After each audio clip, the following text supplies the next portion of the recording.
Kanë kaluar gati 2 dekada nga vdekja e Michael Jackson, por rrethanat e fundit të jetës së mbretit të popit vazhdojnë të mbeten ndër më të diskutuarat. Në atë kohë, Jackson po përgatitej për turneun This Is It, që pritej të shënonte rikthimin e tij në skem pas një pauze të gjatë nga publikimi i këngëve të reja. Sipas raportimeve, këngëtari kishte muaj të tërë që vuante nga pagjumësia dhe kërkoi ndihmën e mjekut të tij personal me ndërprerje Dr. Conrad Murray, i cili e trajtoi me propofol, një anestetik i përdorur zakonisht në kushte spitalore. Në mëngjesin e 25 qershorit 2009, pas një nate të gjatë pa gjumë, Murray i dha Jacksonit një dozë tjetër propofol, e cila rezultoi fatale. Jackson ra në gjumë, por brenda pak minutash ndaloi frymarrjen dhe psoi arrest kardiak. Pasi e gjeti pa ndjenja, Murray tentoi të reanimonte por pa sukses. Më vonë, veprimet e tij u cilësuan si krejtësisht të pafalshme, pasi kaloi pothuajse një orë derisa u njoftuan shërbimet emergjente. 911 u telefonua nga punonjësi i stafit, sigurimi Alberto Alvarez rreth 12:21 minuta. Kur paramedikët mbërritën, as ata nuk arritën ta rikthenin në jetë. Jackson u transportua në Ronald Reagan Medical Center në Los Angeles, ku u shpalli vdekur. Vdekja e Jacksonit u klasifikua zyrtarisht si homicid. U kryen 2 autopsi, një nga mjeku ligjor i qarkut të Los Angelesit dhe një e kërkuar nga familja. Autopsia kryesore doli në përfundimin se vdekja erdhi nga intoksikim akut me propofol, që shkaktoi arrest kardiak. Mjeku ligjor përmendi gjithashtu se në organizëm kishte një përdorim të shumëfisht barnash, përfshirë qetësues si lorazepam dhe midazolam, si dhe diazepam, lindocain dhe efedrin.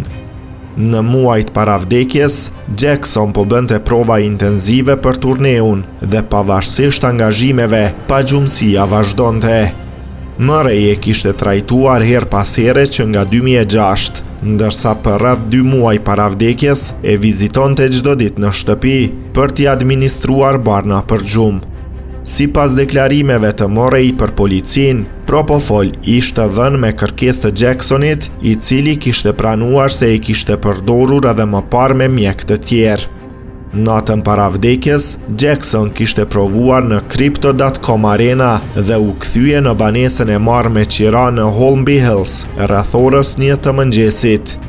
Murray pretendoi se 2 netët para vdekjes kishte tentuar t'i hiqte propofolin, duke përdorur në vend të tij valium dhe qetësues të tjerë, por mëngjesin e 25 qershorit, pasi Jackson këmbguli, i dha 25 mg propofol, rreth gjysmën e dozës së zakonshme.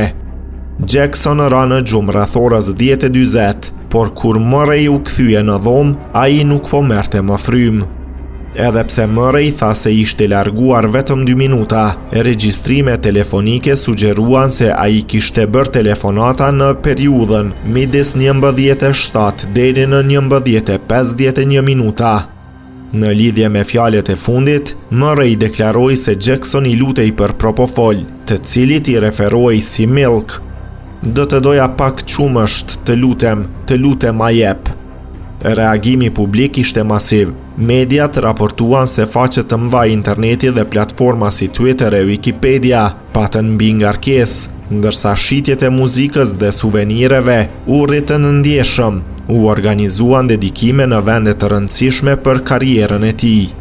Më 7 korrik u mbajt një ceremoni publike në Crypto.com Arena me mijëra të pranishëm dhe miliona kërkesa për bileta, ndërsa më 3 shtator u zhvillua varrimi privat në Forest Lawn Memorial Park në Los Angeles.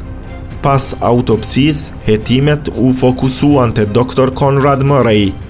Ai u dorëzua më 8 shkurt 2010, u deklarua i pafajshëm për akuzën e vrasjes nga pakujdesia, u vendos një garanci prej $75,000 dhe më pas u lirua. Gjyqi nisi më 27 shtator 2011. Në fund Murray u shpall fajtor dhe u dënua me 4 vjet burg, por u lirua pas rreth 2 vitesh.